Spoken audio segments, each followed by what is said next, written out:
Hello everyone, welcome to today's show. My name is Spencer Walsh. Thank you so much for joining us here today. We got a great show, and on today's show, Cindy Hyde Smith. She won, and that runoff pretty much ended in the most predictable yet disappointing way. So we're going to get into that. Also today, Trump's tear gas situation on the border, and his lies about it forced the Border Patrol to contradict him. Also, the Customs and Border Patrol is now abusing a legal loophole to try and possibly continue to separate families. And that is what we are seeing here. We're going to get you updated on that because it's a very interesting, very important story. Also, John Bolton refused to listen to the alleged Khashoggi murder tape because why? It's not in English. The U.S. is shelling out millions of dollars to hire 15 border agents and Erick Erickson. I'm just going to leave it at that. Erick Erickson. He'll be on the show today a little bit later on as well. So yeah. Senator Hyde, Cindy Hyde Smith, the Republican who took over Thad Cochran's seat earlier this year, defeated Democratic challenger Mike Espy in a runoff on Tuesday night. The AP called the race for Hyde Smith shortly after 10:20 p.m., a little more than 2 hours after polls closed in Mississippi. It was a pretty solid win, actually, for Cindy Hyde Smith. Hyde Smith was marred by an endless litany of racist gaps and scandals, which is like, yeah, it's weird to say, like, that person won, but yeah, like, welcome to America here, people. Yeah, I mean, it's like, you get to the point where it's really hard to feel like that disappointed about this, but I mean, you are disappointed, but you just can't get all worked up about it because it just happens so often. Hyde Smith, who attended a private high school known as a segregation academy in her youth, went on to joke about voter suppression, accept donations, some were returned, and former Klansmen and other racists. She really did accept. She probably had the most shady coffers, even more shady than even Ron DeSantis, which is pretty incredible. Her campaign was so toxic that major corporate sponsors like Walmart and Major League Baseball asked her to return their campaign donations. Hyde Smith pretty much made a pretty poor apology for her, a quasi-apology was called, for her comments during the only debate with Espy. So, yeah, on Monday, the day before the election, Capitol Police found 2 nooses and several hate signs outside the Mississippi Capitol, which had anti-Hyde Smith messages claiming the nooses were a reminder of the state's history of racism. Also on Monday, Trump campaigned heavily for Hyde Smith, hosting 2 rallies in Tupelo and Biloxi to urge his base to get out to vote. Espy is a former black congressman, U.S. Secretary of Agriculture, and he was always a long shot to take the seat. He would have been the first black senator from Mississippi since Reconstruction. You get the idea where that's going there. It's like, this kind of thing does not happen often. I'm just going to put it out there. This kind of thing does not happen often.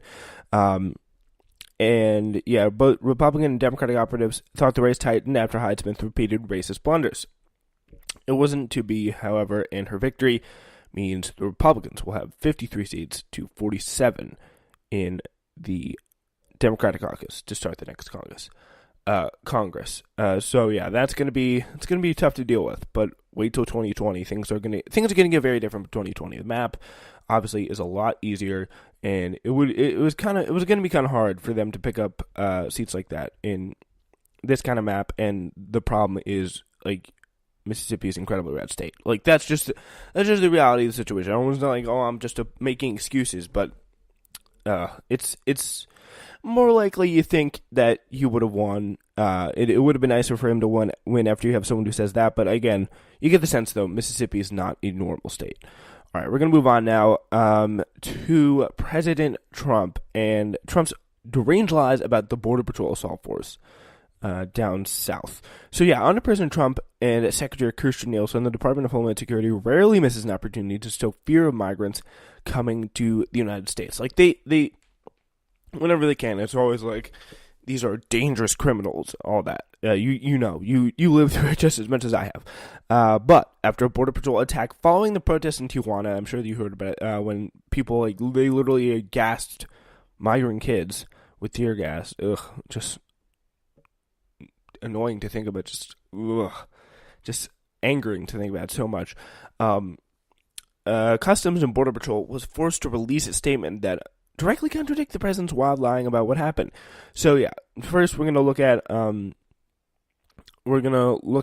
the situation we're going to look at what Trump said, and then we're going to look at the Border Patrol, which actually is the reality of situations. Yeah. During remarks to the White House press pool on Monday night, Trump decided just to go off about migrants, specifically saying that several Border Patrol officers were very badly hurt during an incident with members of the migrant caravan were pushing close to the border and throwing rocks during a protest. Customs and Border Patrol said that actually no one was seriously hurt, and the 4 agents who did get hit with the rocks were wearing protective gear and did not suffer serious injuries. Shocking. Yeah, so it was like these Border Patrol officers, they were hanging on to dear life, and no one was hurt. Yeah, so pretty much just lying there about that. So this is some of the statements. Yesterday, the Customs Border Patrol agents, this is from the Border Patrol. Yesterday, CBP agents and officers in San Diego effectively managed an extremely dangerous situation involving over 1,000 individuals who sought to enter the United States unlawfully in large groups. They did so safely and without any reported serious injuries on either side of the border. Yesterday, I mean, I don't know about the kids who had to run away from the tear gas, but I'm sure you guys got out all right. Yesterday's incident involved a large group of migrants ignoring an overwhelming Mexican law enforcement in an attempt to enter the United States at vehicle lanes through San Ysidro and El Chaparral, then through breaches in international border fence between ports of entry. Elements of the group also engaged in dozens of assaults on agents and officers. 4 agents were hit with rocks, but wearing protective gear again, and did not suffer serious injury. Important thing to realize.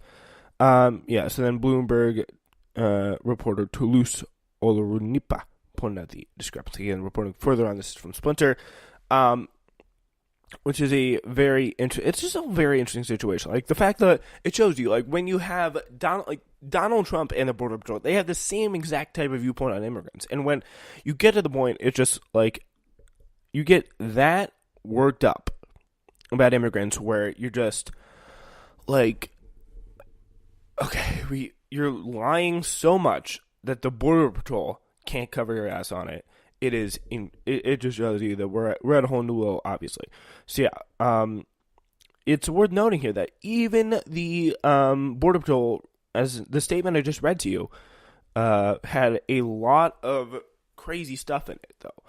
During the incident on Sunday, agents fired tear gas at families with small children, something Trump was apparently completely fine with, obviously, no surprise, since he gave a deranged series of quotes alleging that the adults shown in the picture fleeing tear gas were grabbers, using the children as props, and that's honestly something that is just so, oh my god, they were just using, he's accusing the migrants of literally using human shields, which is ironically probably what he would do in the situation, but that's just, again, very, very disturbing. It's just complete lies, no evidence, no reason to back it up, no experts confirming him there.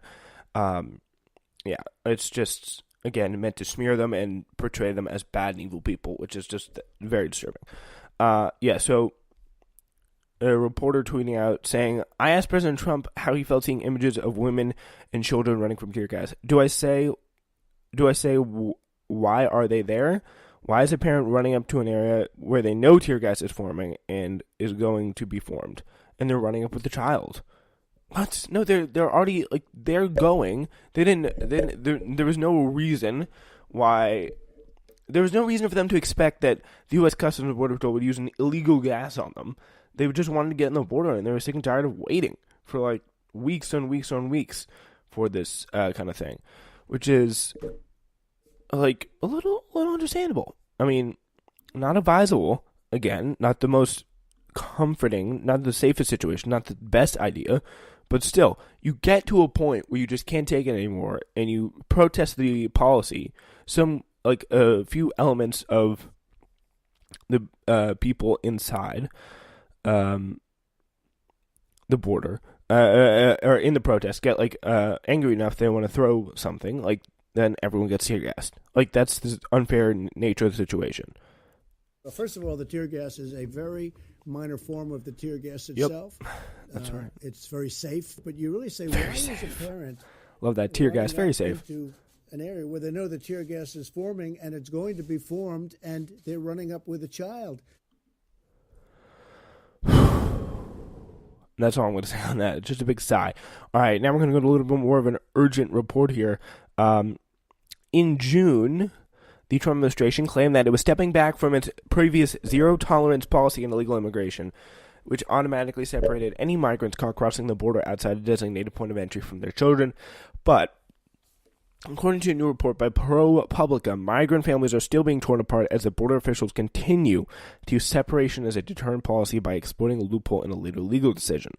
How they're doing it is quite subtle, actually, which is not something you see very often in the Trump administration. On June 20th, Dana Sabral, the U.S. District Court judge in San Diego, if you remember, he was the guy who had the adjudication over this whole thing. He like yelled at the Trump administration in court, if you don't remember. He issued a preliminary injunction that required the administration to reunite all separated children with their parents. Sabra did make an exception in her injunction, however, for cases in which the child's safety could be at risk if they were reunited with their parents. In other words, she gave DHS an inch and they took it a mile. That's from Splinter News there. And this is again now from ProPublica. Like pretty much you get the idea of what they're trying to do. They're going to say every single little, they're going to really stretch that little ruling. So for cases in which the child's safety could be at risk if they're reunited at their parents. That's something, just a little prediction here before we get into the ProPublica part, that they will be stretching out like as much as they humanly possibly can. They're going to milk that thing to its dry. So Sabra, however, exempted cases in which the safety of the child was at risk, crucially imposed no standards or oversight over those decisions. Big deal. So there's no one there to watch them and say, yeah, okay, the safety of the child is at risk. So they can just pretty much say, oh yeah, the safety is at risk when there's no safety at risk. Like there's no reason at risk.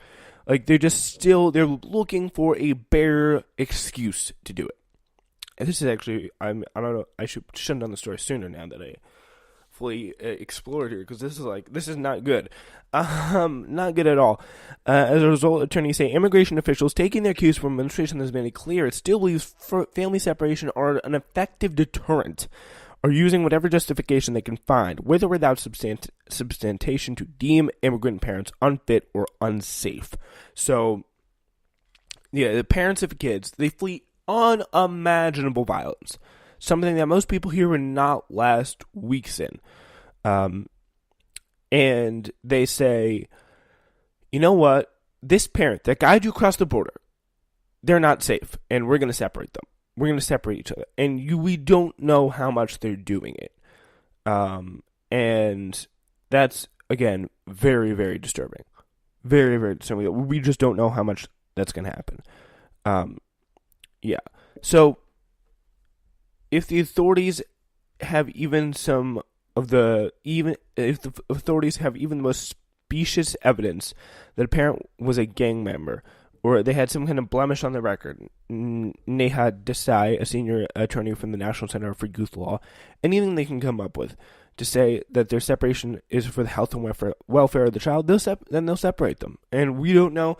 I think it's going to be something very much a story to watch. And a story that we would very much have to say, like, how much is this happening here? Like, we really don't know, and it's very, like, how do we know, like, they're not separating even more than the last time? I think this needs to be, investigated by, like, some reporter or something, like, ASAP. Susan Watson, a civil rights lawyer and family lawyer, said this kind of action could not be done without a judge's review, or in custody cases that did not involve immigration issues. Constitutionally, before a parent is separated from their child, you are entitled to due process.